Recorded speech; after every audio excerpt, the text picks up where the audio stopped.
तो उसका दक्षिणा लेने का अधिकार है, आपको कितना बताना का अधिकार है कि इतना चाहिए, वो सब हमारे पास है। लेकिन आपके पास ऐसा क्या व्यवस्था है कि इतना संसार के राजे महाराज है?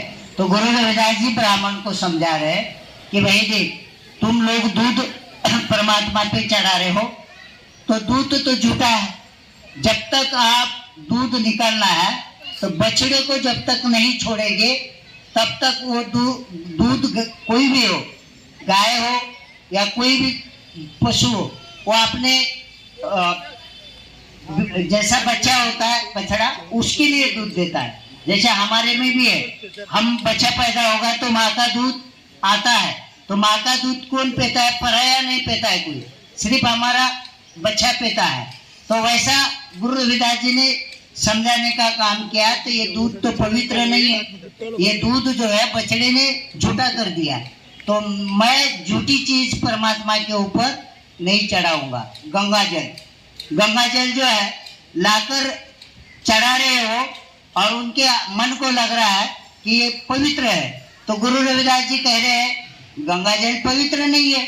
गंगा जल जो है कि वो मछली ने जन्म उसी में लिया है, नष्ट उसी में हुई है, उसके बाद कितने और कितने प्राणी है कि वो वही निर्माण होते, वहीं पर वो नष्ट होते। तो गंगा जल मेरे नजरों में पवित्र नहीं है। फूल आता है, जब फूल खुल जाता है तो फूल के ओर मधुमक्खी या भौरा बैठकर रस चूसता है तो वो झूठा हो जाता है। तो गुरु रविदास जी कह रहे कि ये फूल भी झूठा है, मैं नहीं चढ़ाऊंगा। फिर गुरु रविदास जी ने ये निवेद्य हो, ये सब कुछ हो, हमें ही उसका लाभ मिलता है। हम तो उसको सिर्फ ऐसा दिखाते हैं, बड़ा नारळ तोड़ दो, इतना सा टुकड़ा सिर्फ रखते हैं, बाकी हम ही खा लेते हैं। तो ऐसा गुरु रविदास जी ने कहा कि ये सब कुछ जो है कि परमात्मा आपने निर्माण किया है, मैंने नहीं निर्माण किया है, और ये सब झूठी चीज है, पूरा झूठा है। एक दूसरे ने झूठा किया हुआ संसार की बात बता रहे, ये झूठी चीज है, मैं नहीं चढ़ाऊंगा। फिर गुरु रविदास जी बोल रहे हैं लेकिन मेरे पास एक चीज है। कि कौन सी चीज है? कि परमात्मा आपके साथ मैंने प्रेम करके आपके साथ जो रिश्ता जोड़ा है और जो मैंने प्राप्ति की है, तो ये मेरा तन और मन पवित्र हुआ है, मैं यही आपके चरणों में अर्पण करता हूँ। तो हमारे गुरु की पूजा को 1 रुपया भी नहीं लगता है। हाँ, लेकिन सोचो कि कोई धार्मिक चीज चलानी है, धर्म चलाना है, तो उसको बिना सहयोग का कैसा चलेगा? तो ये चीज के लिए उन्होंने डर पैदा करके भगवान को ये लगता है, भगवान को ये लगता है, हजारों साल से हमारा धन को डाइवर्ट करके उनका काम चला लिया है। तो आपको समझने का जरूरत है या नहीं? हमारा धन भी खुशी से दो, डर कर मत दो। कभी भगवान ऐसा नहीं है, शैतान शक्ति भी यहीं पर है, ईश्वर शक्ति भी यहीं पर है। आपको शैतान शक्ति को निकाल कर फेंक दो और ईश्वर शक्ति को अंदर धारण कर लो और इसी के साथ जीवन का रिश्ता जोड़ दो। तो ये गुरु रविदास जी का संदेश है। समय मेरे को लगता है ज़्यादा हुआ है, बोलने के लिए तो बहुत कुछ है, हम कितना ही बोलते रहते हैं। पूरे देश दुनिया में यही चल रहा है रात दिन।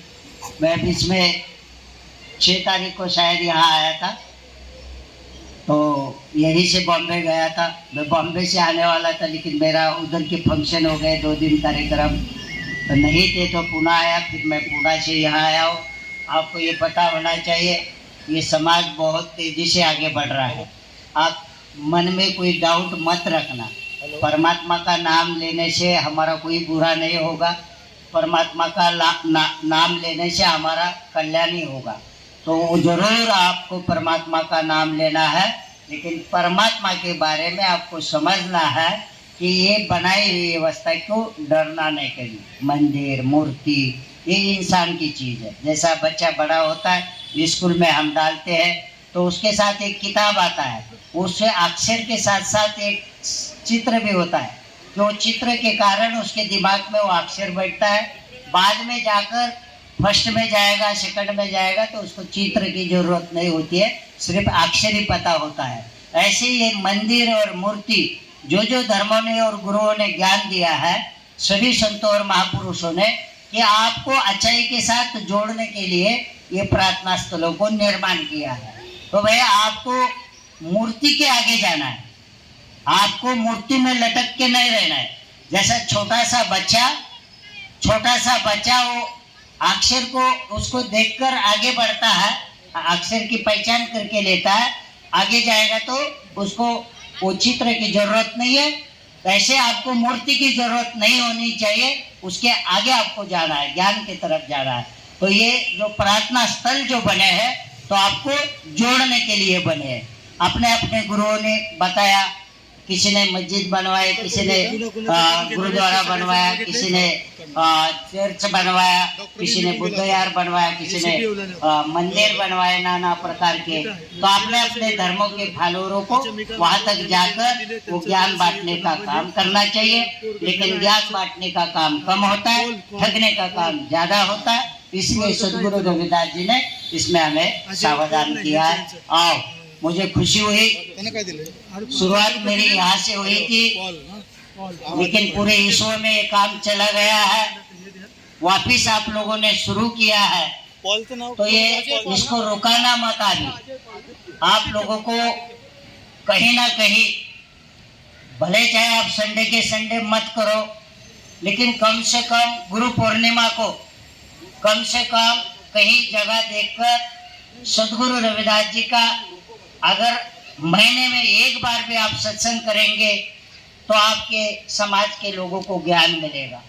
अगर आप लोग साल में एक बार आएंगे तो ज्ञान प्राप्त नहीं होगा। तो आपको उसमें डूबना चाहिए, आपको गहराई से निचोड़ निकालने तक परमात्मा क्या है, भक्ति का रूप क्या है और कैसा करना है, ये आपको पता होना चाहिए।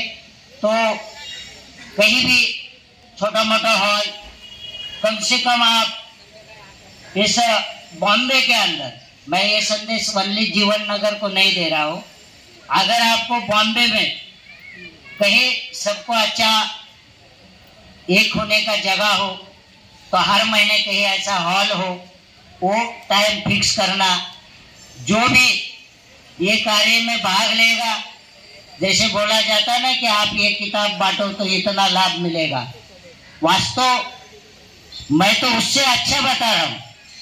जो ज्ञान एक दूसरे इंसान को आप देने का कोई काम करेगा तो किताब बांटने से नहीं है, ज्ञान बांटने से आप में परिवर्तन होगा। तो आपको इसको सबको मिलके चलना चाहिए। और धर्म में जब तक आप धर्म व्यवस्था को, जैसा ये फंक्शन किया, इसका खर्चा कौन करेगा? केवल एक आदमी करेगा? सब लोगों ने करना चाहिए। अभी धर्म बढ़ेगा कैसा? जैन लोग कितने हैं? आधा करोड़। उनके संत कितने हैं? हजारों। आधा करोड़ में हजारों संत है।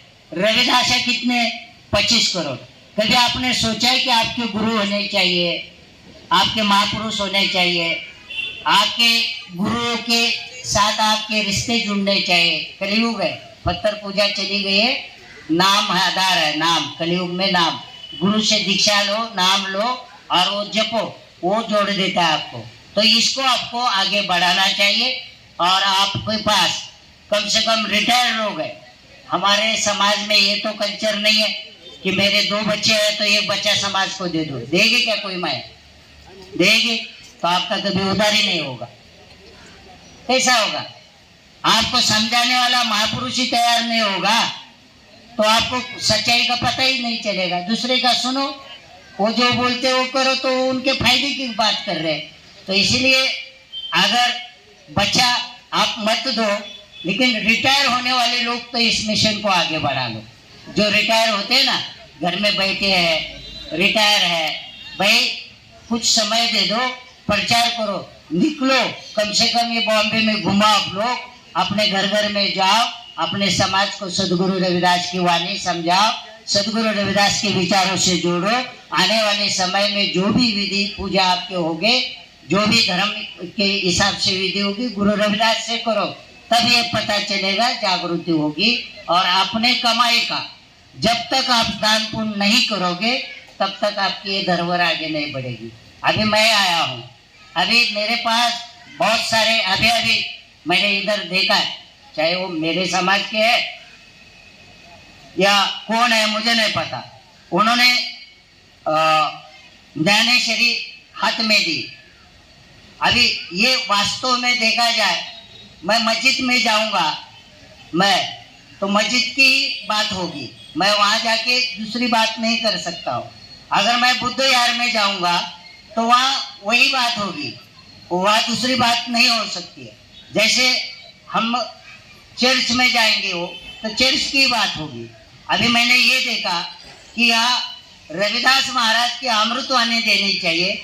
रविदास महाराज की यहाँ बैठे क्या देने चाहिए बनाओ बस लेते खैर, ये मिलिंद खैरे जी मेरे साथ बहुत दिनों से बात करते हैं, लेकिन उनको मैं यहाँ नहीं रहता हूँ।